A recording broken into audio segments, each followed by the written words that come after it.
ഇന്ന് TN. മദനിൻ്റെ non റിനൗൺസിയേഷനെ കുറിച്ച് പഠിക്കാം. ആരാണ് ടി.എൻ. മദൻ? ത്രിലോകിനാഥ് മദൻ ഇന്ത്യൻ സോഷ്യോളജിസ്റ്റും ആന്ത്രപ്പോളജിസ്റ്റുമാണ്. അദ്ദേഹത്തിൻ്റെ വർക്ക് ഇന്ത്യൻ സൊസൈറ്റിയെക്കുറിച്ചും റിലീജിയനെക്കുറിച്ചും കൾച്ചറിനെക്കുറിച്ചുമാണ്. അദ്ദേഹത്തിൻ്റെ ഒരു നോട്ടബിളായുള്ളൊരു വർക്കാണ് non renunciation, themes and interpretation of Hindu culture. അദ്ദേഹത്തിൻ്റെ വർക്കുകളെല്ലാം എത്നോഗ്രാഫിക്കൽ വർക്കാണ്. അതിൽ മെയിനായിട്ടും കാശ്മീരി പണ്ഡിറ്റ്സ് എന്ന് പറയുന്ന മതവിഭാഗത്തിനെ കുറിച്ചായിരുന്നു. The work is based on mainly 3 sources. ഒന്നാമത്തേത് അദ്ദേഹത്തിൻ്റെ തന്നെ ഫീൽഡ് വർക്കും, രണ്ടാമത്തേത് പ്രധാനപ്പെട്ട ethnographic work on the Hindu practices of the brahmins of Uttar Pradesh, Orissa and Karnataka. മൂന്നാമത്തേതോ contemporary works on fiction dealing with ancient and recent times in Bihar, North India, Karnataka and Tamil Nadu. Hindu റിലീജിയനെ സംബന്ധപ്പെട്ടിട്ടുള്ള ബുക്കുകളെല്ലാം ബ്രാഹ്മിൻസിൻ്റെ കസ്റ്റഡിയിലായിരുന്നു. അതിൽ മെയിനായിട്ടും റിലീജിയനെക്കുറിച്ചുള്ള ഇൻ്റർപ്രിട്ടേഷൻ ആയിരുന്നു. But this book is about the entire Hindu society. ഈ ബുക്കിൽ ഹിന്ദു സൊസൈറ്റിയിൽ ഉൾപ്പെട്ടിട്ടുള്ള ജനതയുടെ ജീവിതവും മരണത്തെക്കുറിച്ചും പറയുന്നു. ഈ ബുക്കിൽ ഭർത്താവും ഭാര്യയും അച്ഛനും മകനും, renunciation of the householders life, concept of auspiciousness and other social and cultural practices of Brahmins, ഇതിനെക്കുറിച്ചൊക്കെ ഊന്നൽ നൽകിയിട്ടുണ്ട്. റൈറ്റർ സ്ട്രെസ് ചെയ്ത് പറയുന്നൊരു പോയിൻ്റാണ്, life of the householder is considered as the prime value in the Hindu society. The entire book is divided among 5 chapters, taking into account the different views on the themes of Hindu religion and cultural practices. ഹിന്ദുയിസത്തിലെ ഒരു central തീമുകളാണ് domestic ലൈഫും detached ലൈഫും. കാശ്മീരി പണ്ഡിറ്റ് സൊസൈറ്റിയിൽ house holders ഒരു central position എപ്പോഴും keep ചെയ്തിട്ടുണ്ടായിരുന്നു. അവരുടെ കാഴ്ചപ്പാടിൽ ഒരു നല്ല ഹിന്ദു എന്നുള്ള വ്യക്തിത്വം സോഷ്യൽ റോളുകളിൽ നല്ല പോലെ പെർഫോം ചെയ്യുന്നു according to the dharma. Kashmiri പണ്ഡിറ്റ്സിനെ ഭട്ട എന്നും അറിയപ്പെട്ടിരുന്നു, which means a learned person. They usually keep his tuft of the head top hair. They also wear the cotton thread which is called a yajnopavita. അവരുടെ സംസാര ഭാഷ എന്ന് പറയുന്നത് സംസ്കൃതവുമാണ്. പണ്ഡിറ്റ് എന്ന് പറയുന്ന വിഭാഗം സബ് കാസ്റ്റുകളായിട്ട് തരംതിരിച്ചിട്ടുണ്ട്. These sub caste are helpful in the marriage and other type of hierarchies in day to day life. Parenthood is very important in Pandit way of life. Barrenness is recognised as a physical deficiency. പണ്ഡിറ്റുകളുടെ ജീവിത രീതിയിൽ വന്ധ്യത എന്നത് ഒരു ശാരീരിക പോരായ്മയായി കണക്കാക്കിയിരുന്നു. It may be due to karmic causes. ഇത് ചിലപ്പോൾ കർമ്മഫലം കൊണ്ടോ രോഗങ്ങൾ കൊണ്ടോ ദുർമന്ത്രവാദം കൊണ്ടോ സംഭവിക്കാമെന്ന് വിശ്വസിക്കപ്പെടുന്നു. ഒരു മെയിൽ സീഡിൽ ഒരു മനുഷ്യ ശരീരം നിർമ്മിക്കാനുള്ള എല്ലാ എലമെൻസും ഉണ്ടെന്നവർ വിശ്വസിച്ചിരുന്നു.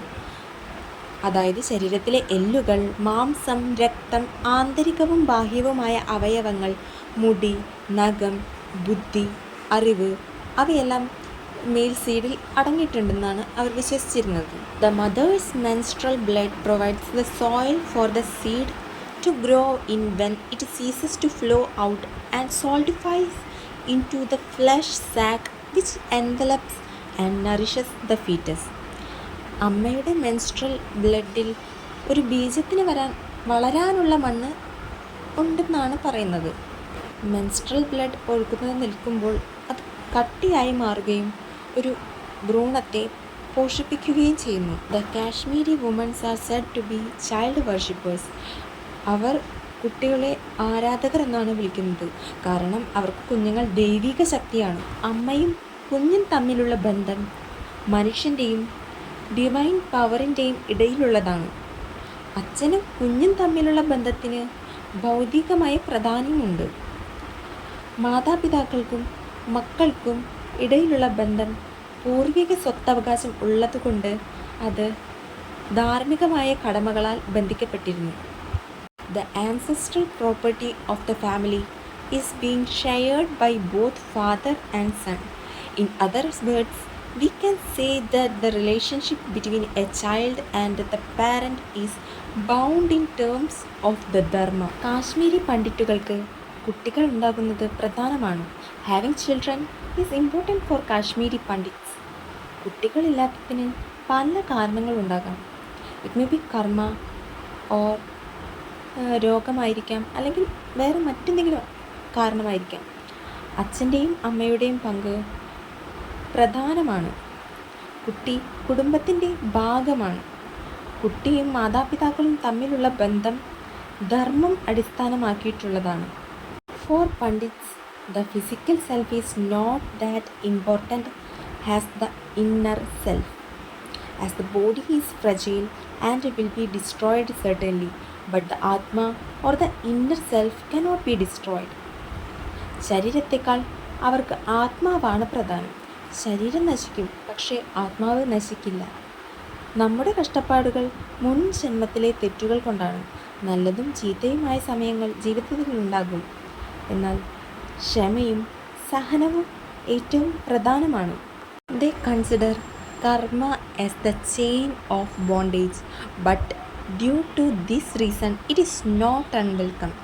One's attitude should not be filled with the ego, and thus one should surrender oneself to the God. There are three fires of the domestic life. They are the fire in the hearth, the fire lit periodically to perform rituals, and the third one, the fire of the body. Life cycle റിച്വൽസിനെ കുറിച്ചാണ് ഇനി പറയുന്നത്. ജീവിതത്തിൽ പല പല റിച്വൽസും നടക്കും. ജനനം തൊട്ട് മരണം വരെ പല പല റിച്വൽസിലൂടെയാണ് നമ്മൾ കടന്നു പോന്നിട്ടുള്ളത്. ജനിച്ച് 11ാമത്തെ ദിവസം പ്യൂരിഫിക്കേഷൻ നടത്തുന്നു. അതിനുശേഷം കുട്ടിക്ക് ആദ്യമായി ഒരു സോളിഡ് മീൽ കൊടുക്കുന്നതിന് അന്നപ്രസാന എന്ന് പറയുന്നു. തല മുണ്ടനം ചെയ്യുന്ന റിച്വലിനെ സരാകാശൈ എന്ന് പറയുന്നു. കുട്ടിക്ക് പൂണൂല് കെട്ടിക്കൊടുക്കുന്ന ചടങ്ങിനെ യജ്ഞോപവിത എന്ന് പറയുന്നു. പിന്നെ മാരേജും അവസാനം ക്രെമേഷനുള്ള റിച്വലാണ് നടക്കുന്നത്. പിന്നെ എവരിഡേ ലൈഫിൽ നടക്കുന്ന റിച്വൽസിനെ നിത്യകർമ്മ എന്ന് പറയുന്നു. ഈ നിത്യകർമ്മയിൽ ഒബ്സർവൻസ് ഓഫ് ഡെത്തും ബർത്ത് ആനിവേഴ്സറീസ് ഓഫ് ആൻസസ്റ്റർ ഇതൊക്കെ ഉൾപ്പെടുന്നുണ്ട്. Madan has tried to clarify the notion of auspiciousness in relation to the notion of purity. According to him, the notion of Shubha refers directly to time and temporal events in relation to particular categories of people. ഇനി ശുഭ എന്ന വേർഡിനെ കുറിച്ചാണ് പറയുന്നത്. ശുഭം എന്ന് പറയുന്നത് മംഗളകരമായ സമയങ്ങൾ, സംഭവങ്ങൾ, വസ്തുക്കൾ, സ്ഥലങ്ങൾ എന്നിവയെ സൂചിപ്പിക്കുന്നു. സന്തോഷം നൽകുന്നതും വിവിധ ആചാരങ്ങൾക്കും ജീവിതത്തിലെ ഘട്ടങ്ങൾക്കും പ്രത്യേകിച്ച് ഉയർന്ന ജാതിക്കാർക്ക് പ്രധാനമായതുമാണ് ശുഭത്വം. നമ്മൾ നോർമൽ യൂസ് ചെയ്യുന്ന വേർഡ് ശുഭം എന്താണോ അത് തന്നെയാണ് മദൻ ഇവിടെ പറയാൻ ഉദ്ദേശിക്കുന്നത്. പ്രത്യേക മാസങ്ങൾ, ദിവസങ്ങൾ, വിവാഹം, ആൺകുട്ടിയുടെ ജനനം, അതുപോലെയുള്ള സന്തോഷകരമായ സംഭവങ്ങൾ, പുണ്യനദികൾ, കലശം പോലുള്ള ആചാരപരമായ വസ്തുക്കൾ എന്നിവയെല്ലാം ശുഭത്വവുമായി ബന്ധപ്പെട്ടിരിക്കുന്നു. ഗ്രഹങ്ങളെ രണ്ടായി തരംതിരിച്ചിരിക്കുന്നു, ശുഭ ആൻഡ് അശുഭ. 9 ഗ്രഹങ്ങളിൽ 3 ഗ്രഹങ്ങൾ, അതായത് ബൃഹസ്പതി, ചന്ദ്രമ ആൻഡ് ശുക്ര, ഇവരൊക്കെയാണ് ശുഭഗ്രഹാസ്. Budha is considered as the important and neutral graha. If the position of Ashubha Graha are present at the time of the birth of the child, there may be need to correct it with the help of various rituals. Brahmins perform regular rituals to ward off the evil grahas in their home. These rituals are called common as bayas. മരണം എന്നത് ഇനോസ്പീഷ്യസ് event ആയിട്ടാണ് കണ്ടിരുന്നത്. Widowhood എന്ന് പറയുന്നത് Brahmin സമൂഹത്തിലെ സ്ത്രീകൾക്ക് അതിനപ്പുറമായിരുന്നു. അവരുടെ സാധാരണ ജീവിതത്തിൽ നിന്നും വളരെയധികം മാറ്റമായിരുന്നു widowhood. She cannot take part in any auspicious event, including marriage and the birth ceremonies.